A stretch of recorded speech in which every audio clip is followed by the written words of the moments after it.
Salut les gars, c'est Guigui, j'espère que vous allez bien et aujourd'hui on se retrouve pour une petite vidéo où je vais vous raconter la pire blessure que je me suis faite. En fait c'est pas une des pires blessures, en fait j'ai eu une autre blessure qui était encore pire que je me suis fait à l'oreille, mais je me souviens plus trop parce que j'étais petit, donc là je vais vous raconter ma pire blessure qui s'est passée il y a quelques mois.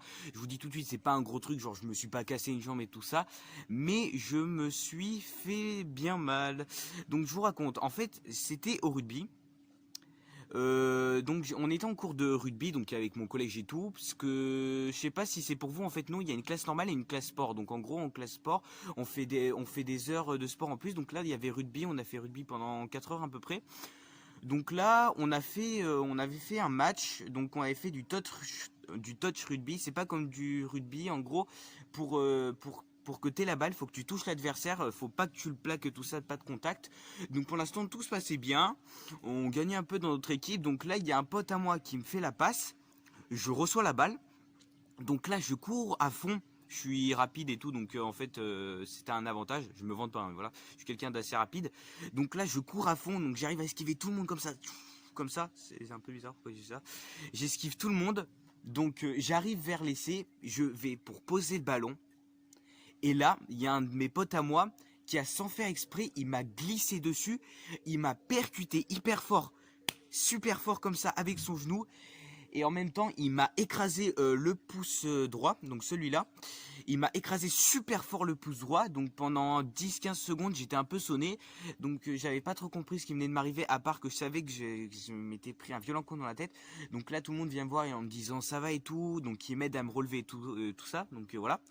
Et voilà, il m'aide à me relever. Et là, et donc là, j'ai un peu mal à la tête et j'ai dit ah putain, ça fait mal et tout. Donc voilà, mais je pensais que ça allait. Mais en fait, là, après, le mal de tête a duré que quelques secondes, hein.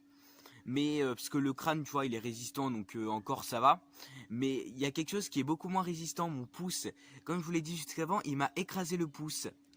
Et comment vous dire que je m'étais concentré sur la douleur du crâne et pas du pouce. Et en fait, mon pouce, il faisait une bosse. Tu pouvais faire du skate sur mon pouce. Tu te rends compte? Tu pouvais faire du skate, tu pouvais faire un backflip sur mon pouce. Donc voilà. Donc là, il m'avait explosé le pouce, mais c'était vraiment pas de sa faute, hein. Dédicace s'il regarde cette vidéo. C'était pas ta faute, hein, mais voilà. Donc il m'a défoncé le pouce et j'avais le pouce qui commençait petit à petit à enfler, et en fait il avait pété mon pouce. Il y avait cet os là qui était complètement déplacé. Ah, j'arrive pas à parler. Déplacé, qui était fissuré. Et du coup, je ne m'en étais pas rendu compte. Et c'était ma première fracture. Du coup, je suis allé à l'hôpital. Je me suis pas fait opérer. Il m'a dit, donc il m'a pris un bandage pour tenir le doigt le temps qu'il cicatrise. Du coup, pendant un mois, j'ai pas pu faire de sport. Un plaisir. Donc voilà, c'était la petite anecdote. En tout cas, j'espère que la vidéo vous aura plu. Dites-moi en passant dans les commentaires quelle a été votre pire blessure. Ça pourrait être très intéressant de savoir ça. Donc merci d'avoir regardé la vidéo. Si la vidéo vous a plu, n'hésitez pas à mettre un petit pouce bleu, de liker la vidéo. Liker, mettre un pouce bleu et de vous abonner et de la partager à vos potos, ça ferait hyper plaisir et on se retrouve pour une prochaine vidéo. Ciao.